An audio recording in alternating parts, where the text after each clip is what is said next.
I'm hanging out with Sam at the Electric Bicycle Center in Fullerton, and I'm getting a little bit of a history lesson here about GoPed. We're checking out the ESR750H hoverboard.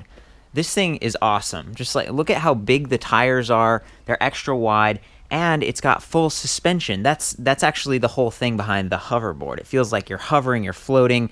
They call this, it's a special kind of suspension. It's cantilevered, independent, dynamic, linkless, indispension. I mean, it's crazy, and it feels really good. It's sort of like an elastomer spring type of thing in there. I'm going to just rail off some of the other specs. So this is a 750 watt nominal canister drive. Pulling on this chain might peak out closer to 1,000. Some of the sprockets and things are upgradable, customizable. I love that it's got fenders. That's going to help keep you a little bit dry if you're dashing through some puddles and stuff. We've got an awesome disc brake up front, so you've got pretty good stopping power. One of the things I noticed about the iPed 2, it's sort of got the smaller wheels. It resembles the original hoverboard a little bit more, is that you could actually stand and push down on the fender and get a little bit of a friction brake going. You know, Court, they actually have an aftermarket disc brake you can put on the back as well. Really? I've had a few customers that live down at the beach, and they'll be riding along. And if you're on concrete with sand and you grab a handful of front brake, you can actually, you know, high side the thing. Oh, man. So this is an actual story where the guy said, hey, I want to have a rear brake put on it.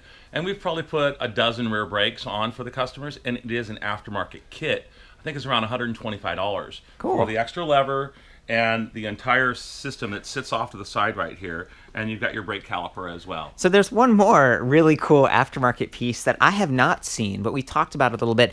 Look how long this is. Look at the deck. The original hoverboard, also, they're actually similar size decks. It's just that you have the larger wheels and the suspension going on here. That's kind of the cantilever design. But the newer iPeds, the deck's a little bit shorter by about 2 inches and maybe an inch. It's not quite as wide. This is awesome for fitting your feet on. And the seat thing, right? Can you tell me about that? Does that work with this? Yeah, old school time on this one, they had a rod that would go around the frame, and it would come up at an angle with the seat. They called it the Sasquatch seat. Cool. But the modern hoverboard mounts to this point here and comes back and rests, on the deck back here. So you have a nice, comfortable seat with a basket behind it. You can actually sit down. You have full suspension. And for older riders that, you know, don't want to stand and use all that core strength to keep your balance, that seat's a nice little aftermarket accessory you can put on there. But your back and neck, you still get the comfort of this. And this, apparently it's adjustable, the suspension on these. Yeah, so they're using polyurethane rods inside here. And you got about close to 3 inches of travel on the front and about 3.5 inches of travel on the back. And I mean, think about it. A Honda, like, little XR50 or Pocket Rocket, yeah, those little well, they CRX or whatever. Yeah, a CRX 50 has about the same travel as this GoPed. That's amazing. Awesome. Yeah. Oh, and by the way, you know, as usual, I've got all the specs like folded dimensions, kind of the clearance on this, although it depends. They say depending on the options that you get. I was amazed when I found out that this was actually more affordable than the iPed 2, and you were like, well, that's because it's got sealed lead acid batteries, so it's about $1,500 if you go that way. And if you do, those are so much heavier. I mean, this is like a 65-pound electric scooter. It's pretty heavy with those sealed lead acid batteries, and that means that the maximum allowable weight on it drops to 250 pounds. But on the website, they say, okay, we've got a couple of different variations. If you want to get the lithium version, then you can ride up to 350, which is a good thing for us, Sam, because you're a big guy. At 260 pounds, I have no problem bombing this thing right off the edge of a curb. Oh, man. I go for it That's all the time. crazy. I mean, look at it. Yes, it looks strong and stuff, but I wouldn't do that with... The materials they're using to build the frame is the same thing they make roll bars out of. This is 4130 chromoly, and it's an American-made product, you know. T-handles, 6160. We'll undo it here, and we'll pop this up. Little spring right here, and you can clamp this clamp down here, which will get rid of a little bit of the flex in the front. And some people that own these will complain about, like, the flex. I get used to that after you've ridden it for a while, but if that bothers you, you can buy this aftermarket for about $15. It might actually come on them now. I'm not sure. I usually put these on myself personally in my shop if it doesn't come with it. Yeah. And that'll get rid of all that front end flex up there. So you can tighten it down. This is a little bit different than some of the other folding kick scooters. Just it's larger, and then I think it does have a little kickstand over here, which is nice. Just kind of keeps it up and a little bit more stable. But you know, it's a small little thing. Have you ever taken this in the back of your car, Sam? Like, sure, lifted we've it up done road trips on them. I actually broke down on the 10 freeway coming back from Buckeye, Arizona. and I was going down the side of the road trying to get to the rest area to make a call because my cell phone didn't have any reception out there. And it was like midnight, and I'm going down the 10 in the middle of Arizona, you know, heading for a rest area. And I didn't know if I had enough battery, so I was just creeping along at like 5 miles an hour. Well, and speaking of that, okay, thanks. Like up here, this is how you operate the thing. There's a little red button, you press it and it lights up. So it's pretty basic. You don't know how fast you're going, how far you've gone, but you know, it's also pretty durable. Have you ever had these break on you? What, the throttle? Just the trigger throttle thing? It has to have a pretty good impact to break it. And it's far enough in on the grip here that not usually, but we do keep them in stock. Sometimes they just break and stop working, maybe from pushing too hard on the throttle. Oh, can you do that again? Sure, here you go. Oh my gosh. So look at that chain tensioner. Oh, and check it out. There's eco and turbo mode. So you were talking about creeping along. Yeah, so in you'll listen to the RPM difference between economy mode and turbo mode. So I'll go full throttle so you can hear the difference in RPM. So here's economy mode. Now I'm going to hit turbo. You ready? Yep. Whoa. Yeah. You're making me hungry. It's like a blender sound going on. So if you weigh like, 100 pounds, this will probably hit 20 miles an hour. And again, you can change gear ratios depending on your weight. It's the accessories. It could probably go over 20 for a lighter rider. And it all comes down to power to weight ratio. A big guy like me, I like torque and acceleration, and I can actually lift the front end on this thing coming off the line with the stock gearing. And I'd recommend stock gearing for most people. A lot of people try to put taller gearing on this and try to climb hills, and that's when the motor will start to labor, and you can have problems with that. So be careful of doing that. Okay, so I'm trying to do a review. So other concerns or areas that are trade-offs with this thing is, we talked about the weight, right? And so it's a little bit heavy unless you get the lithium batteries. They're going to last longer and stuff. GoPed offers a 90-day kind of a comprehensive warranty and then 2 years on the frame. And if parts break, you can get them. And most of it's relatively simple. You can kind of do a little bit of work yourself if you need to, right? Yep. And the company's still in business. You can order the parts up directly from GoPed. Just go to GoPed.com. I want to also point out this spacer right here. So when you go to a lithium battery, you don't need this spacer, and the deck drops down a full, I don't know what that is, maybe an inch and a quarter. And that is to accommodate the larger 9 amp hour lead acid batteries that are underneath the deck here. Is this, you had one floating around a minute ago. Right on the shelf behind you there. There you go. Okay, so this is one of the lithium batteries. Yeah, it's pretty light. It's like 3.1 pounds. Yeah, so, you can imagine 4 of those underneath the deck in there. And with 4 of these in here, you've got upwards of a 30-mile range, which is pretty impressive. That is awesome. If you live in an off-road situation, no other scooter I carry, the old school Blade Z's would kind of do it, but none of them have the torque or the abilities that this has. So this is the Burning Man board. Is that what I hear? Tim Patmont is one of the sons of Steve, and he used to DJ out at Burning Man, and he made a custom one with big, huge 12-volt, 12-amp, or maybe 12-volt, 14-amp-hour batteries.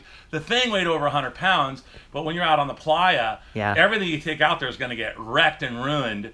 But the GoPed held up, man. It came back. I saw it at the factory, and it was just covered in dirt and silt, and oh man, but great way to get around out there, definitely. One of the other things, like kind of harkening back to one of the original hoverboards right here, I mean, it's changed a little bit. Yes, this has suspension, but it's got like the solid tires. You don't have to worry about flats, but it's also not going to be as comfortable, and you're not going to be able to overcome the bumps and stuff like you will with these much larger tires.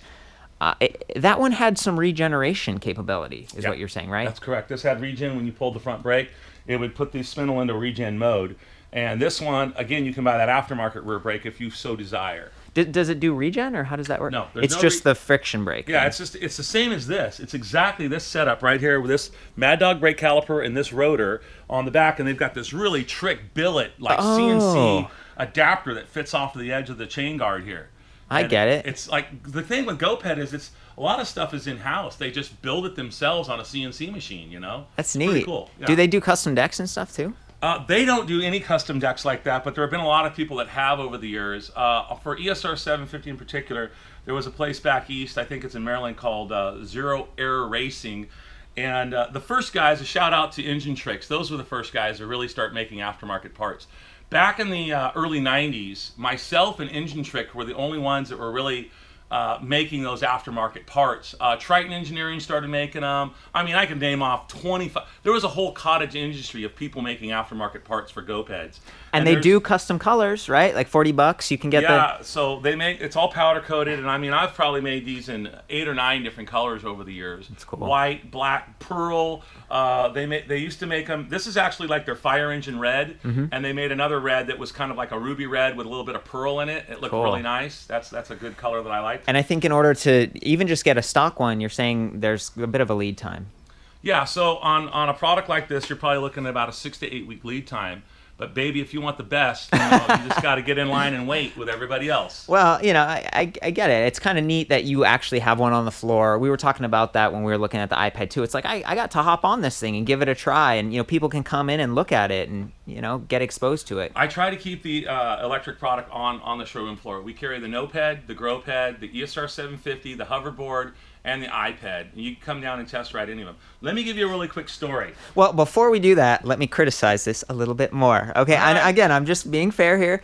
It's loud. You get the chain going, as you heard earlier. And look at this. There's not a lot of freewheeling happening here. There's a little bit of drag because of the chain, which, once you've got some weight on there and it's rolling, there's some momentum. But this isn't the kind of thing where if it runs out of batteries, you're going to be like, oh, just kick it home. It's like, you're going to walk it home probably. No, you're going to pull out your cell phone and say, come pick me up. Yeah. And, again, maybe it's not a huge concern, but I want to be fair. I do the pros and cons on other bikes. I really like that they've got this reflective, that's kind of a wrapper here to keep the wires in check, to add a little bit of safety. There are no other lights on this thing, but it's the kind of situation where you wear one on your backpack or your helmet if you're riding around. Yep. Any other thoughts? I mean, do you have any criticisms of this thing, Sam? I know we're talking fun history, but if someone's thinking about buying this, what are the other considerations? Let me give you some engineering that Steve put into this thing. Okay. So this T-handle has a hinge down here below, right? And let me get that up and pull the whole thing back for you so you can take a look at it better. Oh, wow. So this is the hinge right here. Inside this hinge, there's a grade 8 bolt. If you were to actually get and slam into a wall or a curb with this, rather than being impelled with the T-handle, he designed it like this on purpose so the actual hinge will snap and break. But the grade 8 bolt will bend rather than having the whole thing break off. It'll just like give and snap away, and it's to keep you from being impaled. Huh. That's thoughtful. Yeah, that's one thing. There's the onboard charger we were talking about. So when you're riding this, we were talking about weight, and I was like, oh, it's heavy. But at the same time, you don't have to carry a charger, really. You just need the cord, which plugs in right here for the onboard charger. All-inclusive. That's the great thing about a GoPed is you've got your charger, your controller, your batteries, your motor. All you got to do is carry around a little extension cord to plug this thing into the wall. That's cool. There's nothing else like it, really. And they came up with this idea back in, I think it was 2004 when they started this platform. Huh.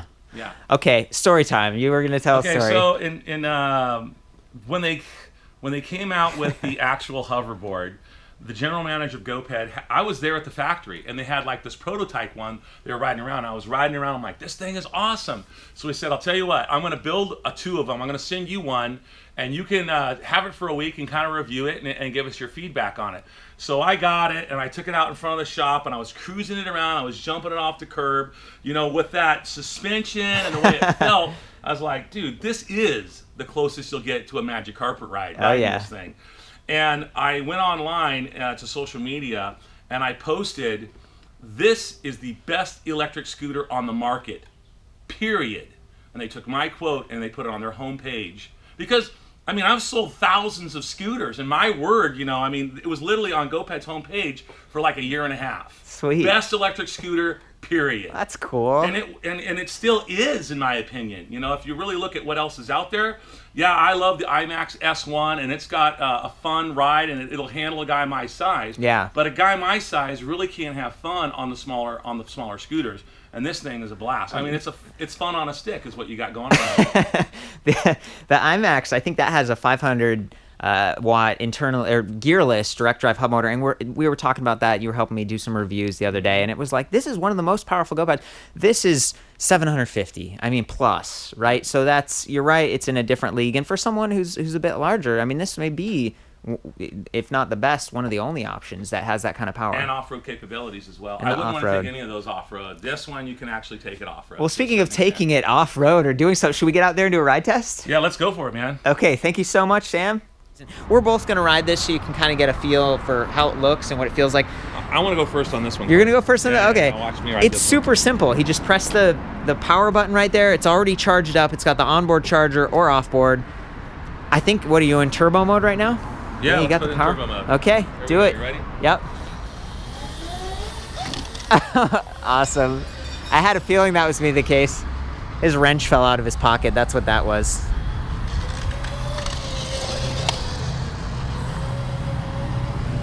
We got it.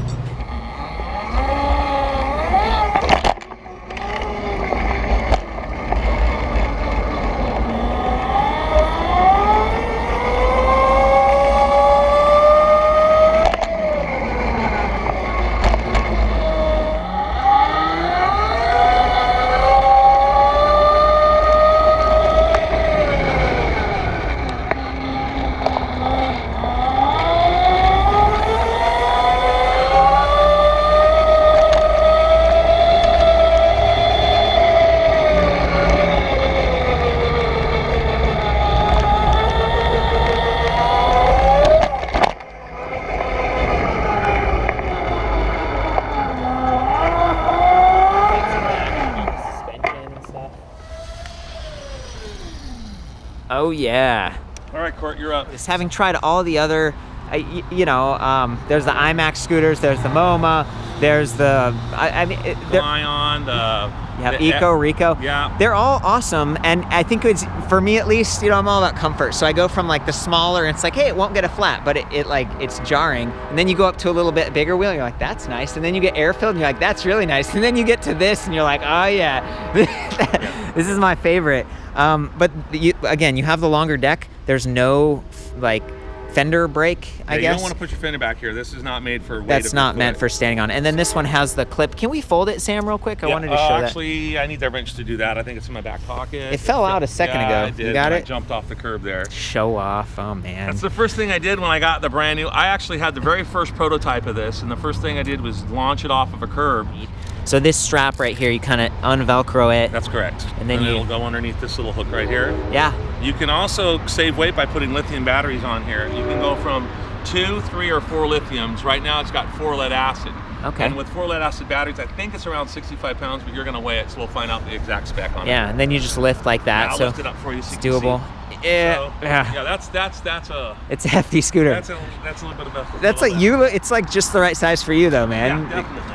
Yeah. And there's the little kickstand. One of the other things, this is the shop demo model and kind of got bent a little bit, but it's still holding up pretty well. I mean, these are simple. They keep them really, whoa, got a little out of control with the trigger throttle. I hit it with the Allen wrench here, so let me go ahead and shut it off for safety reasons. Okay, I'm gonna hop on this thing now and do my best one-handed riding, get some of that footage. So you approach it, you press the on-off button. There you go. There's the brake, the mechanical brake. Swap hands out and give it a go. There we go. I like how smooth it is. Like I'm just gently pressing that trigger throttle, not getting out of control.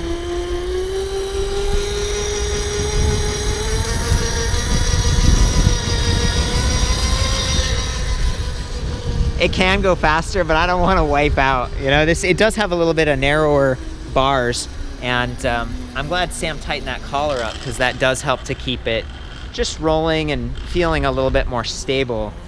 But it does feel good. I mean, you look down, my feet can be kind of side by side if I want. Get that bounce going on.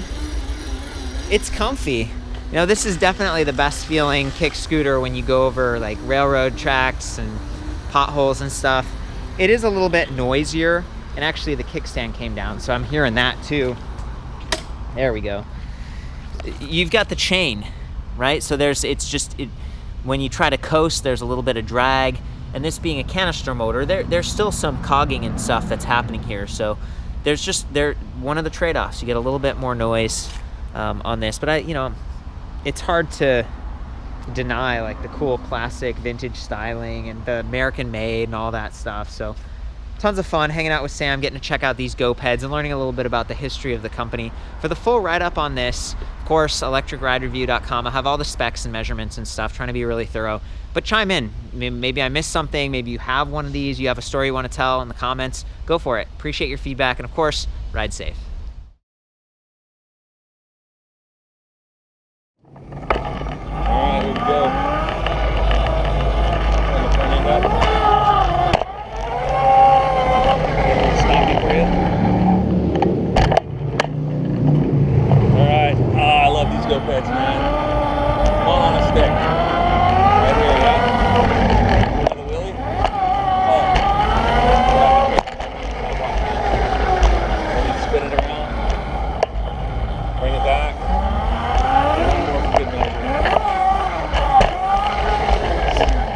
Yeah, man, I love these things. They're a lot of fun.